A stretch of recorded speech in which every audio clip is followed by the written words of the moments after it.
Yes, ശക്തമായ പ്രതിഷേധ പരമ്പരകളാണ് ഡൽഹിയിൽ ഉണ്ടാകുന്നത്. ഡൽഹിയിൽ മാത്രമല്ല, ഇന്ന് എല്ലാ സംസ്ഥാനത്തും പ്രതിഷേധത്തിന് PCCകളുടെ നേതൃത്വത്തിൽ കോൺഗ്രസ് ആഹ്വാനം ചെയ്തിട്ടുണ്ട്. സംസ്ഥാനങ്ങളുടെ തലസ്ഥാനത്ത് ശക്തമായ പ്രതിഷേധ പരിപാടികളാണ് വിവിധയിടങ്ങളിൽ നടക്കുന്നത്. ഡൽഹി ഒരു ഇടവേളയ്ക്ക് ശേഷം സമര പരമ്പരകളുടെ കേന്ദ്രം കൂടിയാകുന്നു എന്ന പ്രത്യേകത കൂടിയുണ്ട്.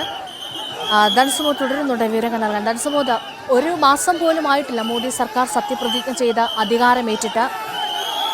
അതിനുള്ളിൽ തന്നെയാണ് ഇത്തരം പ്രക്ഷോഭ പരമ്പരകൾ രാജ്യതലസ്ഥാനത്തുടനീളം കാണേണ്ടി വരുന്നത്. 100 ദിന കർമ്മ പരിപാടികളുമൊക്കെയായി മുന്നോട്ട് പോകുമ്പോൾ വിദ്യാഭ്യാസ മന്ത്രി അടക്കം രാജിവെക്കണമെന്ന് ആവശ്യപ്പെട്ടുകൊണ്ട് ശക്തമായ പ്രതിഷേധം നടക്കുമ്പോൾ മോദി സർക്കാർ എത്രത്തോളം പ്രതിരോധത്തിലാണ്?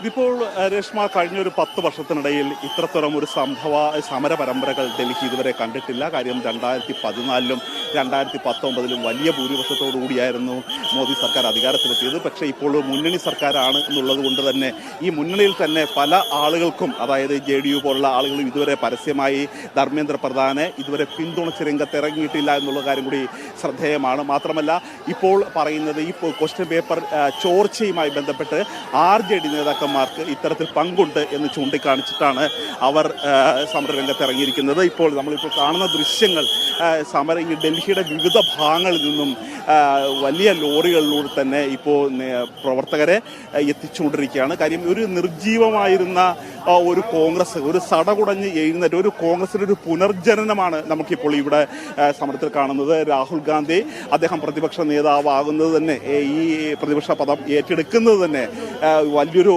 സമരത്തിനൊരു തുടക്കമായിട്ട് തന്നെ ആയിരിക്കും എന്നുള്ളൊരു സൂചന നൽകിക്കൊണ്ടുള്ള ഒരു സമരമാണ് ഇപ്പോൾ നടത്തിക്കൊണ്ടിരിക്കുന്നത്. ഏതായാലും നേതാക്കന്മാരെ അറസ്റ്റ് ചെയ്ത് മാറ്റും തോറും കൂടുതൽ സ്ഥലങ്ങളിൽ നിന്നും പ്രവർത്തകർ ഇവിടെ എത്തിക്കൊണ്ടിരിക്കുന്ന ഒരു ദൃശ്യമാണ് കാണുന്നത്.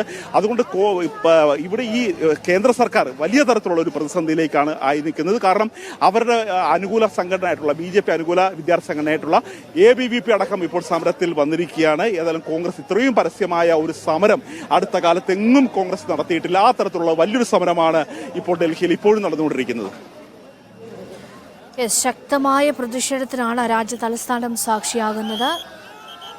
കേന്ദ്ര വിദ്യാഭ്യാസ മന്ത്രി ധർമ്മേന്ദ്ര പ്രധാൻ രാജിവെക്കണമെന്നാവശ്യപ്പെട്ടുള്ള സമരമാണ്. ക്രമക്കേടുകൾ പുറത്തുകൊണ്ടുവരണം. പ്രതിഷേധക്കാർ ശക്തമായ പ്രക്ഷോഭം ഉയർത്തുന്നു. സംഘർഷഭരിതമാണ് രാജ്യ തലസ്ഥാനം. ധൻസുമോദ്, ഇപ്പോൾ അവിടെ എന്താണ് സംഭവിക്കുന്നത്? ഈ പ്രതിഷേധക്കാരെ പൂർണ്ണമായും അറസ്റ്റ് ചെയ്ത് നീക്കാൻ കഴിഞ്ഞിട്ടുണ്ടോ? കൂടുതൽ ആളുകൾ അങ്ങോട്ടേക്ക് എത്തുന്നുണ്ടോ? എന്തൊക്കെയാണ് അവിടുത്തെ സംഭവവികാസങ്ങൾ?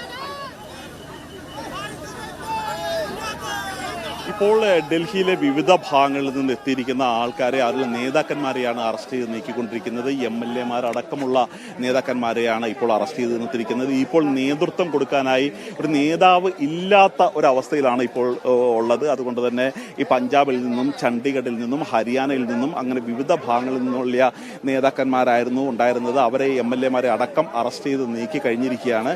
ഇപ്പോൾ സമരം ഇവിടെ ഏകദേശം ഒരു അവസാനിച്ച മട്ടാണ്. ബാക്കി നിൽക്കുന്ന ഈ പ്രവർത്തകരെ, കോൺഗ്രസിന്റെ പ്രവർത്തകരെ, വിവിധ സംസ്ഥാനങ്ങളിൽ നിന്ന് വന്ന പ്രവർത്തകരെ, അവരെ ഈ റോഡിൽ നിന്ന് തന്നെ മാറ്റണം എന്നാണ് ആവശ്യപ്പെട്ടിരിക്കുന്നത്. കാര്യം, ഈ സമരം പ്രമാണിച്ച് ഇവിടെ നിരോധനാജ്ഞ തന്നെയായിരുന്നു പ്രഖ്യാപിച്ചിരുന്നത്. നിരോധനാജ്ഞ ലംഘിച്ചതിനെതിരെ ഈ ആളുകൾക്കെതിരെ കേസെടുക്കും എന്ന് തന്നെയാണ് അറിയിച്ചിരിക്കുന്നത്. ഇതിനൊക്കെ തന്നെ ഒരു 20ഓളം ബസ്സുകളിലാണ് ഇവരെ പ്രവർത്തകരെയും നേതാക്കന്മാരെയും അറസ്റ്റ് ചെയ്ത് നീക്കിയിരിക്കുന്നത്. എല്ലാവരെയും അറസ്റ്റ് ചെയ്ത് ഇങ്ങോട്ട് കൊണ്ടുപോവുകയല്ല, പോലീസ് സ്റ്റേഷനിലേക്ക് കൊണ്ടുപോവുകയല്ല ചെയ്യുന്നത്. നേതാക്കന്മാരെയും MLA MPമാരെയും അവർ പോലീസ് സ്റ്റേഷനിലേക്ക് മാറ്റിയ ശേഷം പ്രവർത്തകരെ ഹരിയാന അതിർത്തിയിലുള്ള ദൂരസ്ഥലങ്ങളിലേക്ക് മാറ്റി അവിടെ ഒരു സ്റ്റേഡിയത്തിലേക്ക് മാറ്റണമെന്നാണ് ഇപ്പോൾ പ്രാഥമികമായി നമുക്ക് കിട്ടുന്ന വിവരം. ഏതായാലും പ്രധാനപ്പെട്ട നേതാക്കന്മാരെയും മണ്ഡലം ഭാരവാഹികളും ബ്ലോക്ക് ഭാരവാഹികളും ജില്ലാ ഭാരവാഹികളും ഉൾപ്പെടെയുള്ള നേതാക്കന്മാരെ ഇതിനെ അറസ്റ്റ് ചെയ്ത് നീക്കിക്കഴിഞ്ഞു. ഇപ്പോൾ സാധാരണ പ്രവർത്തകർ മാത്രമാണ് ഇപ്പോൾ ഈ റോഡിലുള്ളത്.